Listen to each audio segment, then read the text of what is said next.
Right now, who's better driver, Hamilton or Sainz?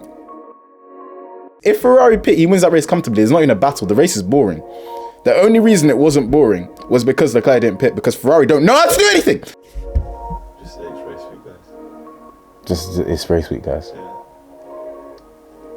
It's race week, guys. Hey guys, and welcome back to F1 Unfiltered. My name is Luther and I'm your host as always. And this time, like I promised, we are going to be talking about my favorite team, the best sports team in the world, the most successful sports team in history, the Scuderia Ferrari.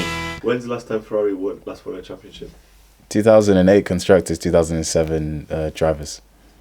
Yeah, 16 years since Ferrari last won a championship. That was the constructors championship. So they are on a drought that is close to, but not quite their longest drought without a championship. 2007 obviously was the last time they won a drivers championship, when Raikkonen won it by 1 point. But it's been a while since Ferrari have had a tiny bit of hope as to actually win a championship. I'll think back to the Alonso Vettel days of battling, or maybe those seasons. But since then, it's not been a realistic chance of a championship, no. So to start, we're going to talk about Fred Vasseur. And I want to ask you guys, has he done enough to win over the Tifosi?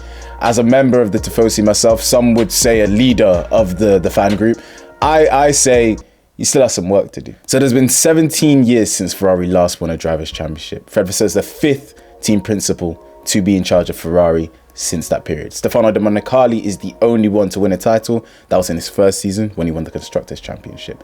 How can Fred Vasseur differentiate himself from the rest of those? A lot of backroom changes. Vasseur's really trying to bring in his own team, his own culture.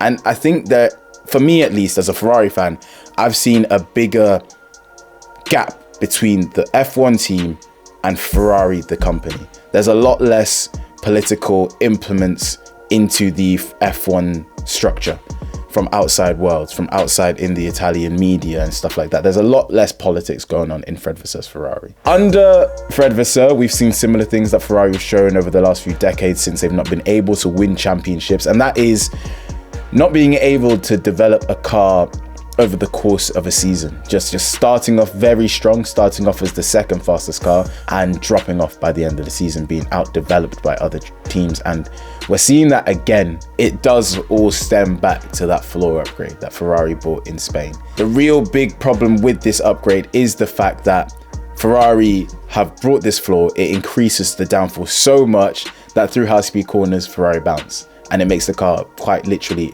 undrivable. You look at Silverstone, where they started off the first 2 practice sessions with the new floor and then had to change it to the old floor because the car was undrivable.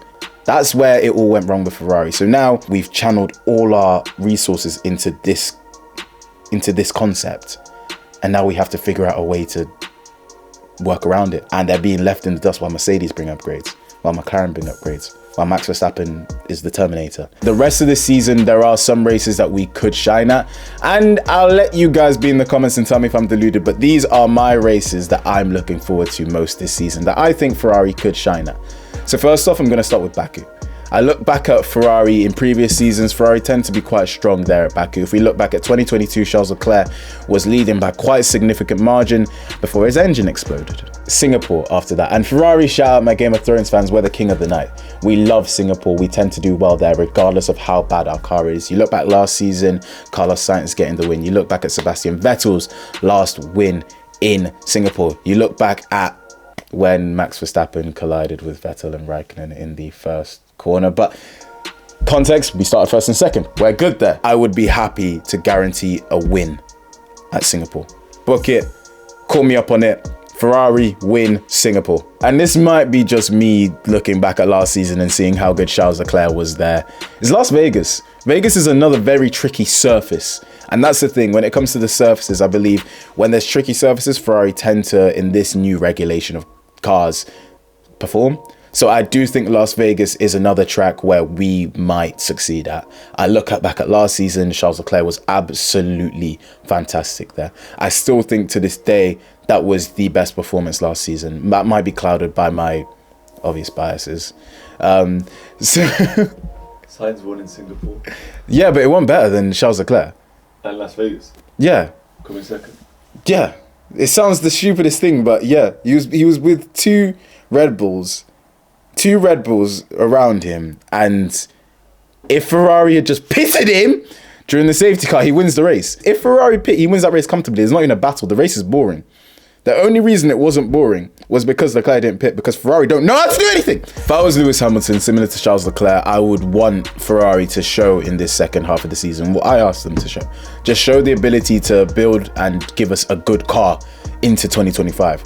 Like, show us that you know what you've done wrong, you know how to develop out of it, and you know how to, extract performance that all the other top teams have found a way to extract. We didn't think Mercedes would be able to do it. Everyone thought Mercedes was lost. And now they've won 3 of the last 4 races. Would you replace Carlos Sainz anyway? I wouldn't want to replace Carlos Sainz anyway. I do think Ferrari have a very good driver pairing. I think it's the best on the grid personally. Second would be Oscar Piastri, Lando Norris. On the track, Carlos Sainz, I've grown to love just how steady he is. You look at the teammate comparisons that F1 did. Charles Leclerc absolutely dominates him. But then you look at the points, bear in mind Carlos Sainz has missed a race, and they're so close. Leclerc has his Canada, he has his Silverstone, he has his Austria. Silverstone and Canada were not his fault, but Austria also wasn't his fault. But Carlos Sainz is just steady. He is just steady. And that is what you need when you're not at the top, but you're trying to get there. Whereas I don't know if Lewis Hamilton will have the motivation. Maybe being in the red will give him enough motivation. But I don't know if he'll have the motivation to sit through those struggle periods that you're going to get in Ferrari. And that worries me about bringing Lewis Hamilton to the team, if I'm being completely honest. Right now, who's better driver, Hamilton or Sainz? Lewis Hamilton right now, his ability on a great day versus Carlos Sainz on a great day, I'm picking Lewis Hamilton, of course. Because Lewis Hamilton, his great day is better than anything Carlos Sainz could ever do in a Formula 1 car, like even at this point in his career. But I think when you're Ferrari and you have this established driver pairing that works really well together, you have an established hierarchy. I think everyone really knows that Leclerc is the guy and Carlos Sainz is there. Even Sainz knows. He might lie to himself, he knows. Changing that for no reason doesn't make sense to me. When Leclerc is such an established number 1, you bring in Lewis Hamilton, that blurs the lines a little bit. I think Leclerc is the better driver. I know Leclerc's the better driver. I don't think it'll be close next season, if I'm being completely honest. But guys, it is race week and we are at Zandvoort, the race that I just dominated my friends on in our league championship. We're at Zandvoort. I love this track with F1 cars going around it. So hopefully you guys enjoy. Let me know your predictions heading into Zandvoort and heading into the second half of the season in the comments below. Like, subscribe. Hopefully you've enjoyed this episode. It's been Lufa. It's been F1 Unfiltered. It's race week, like I said, and I'll see you guys next time. Peace.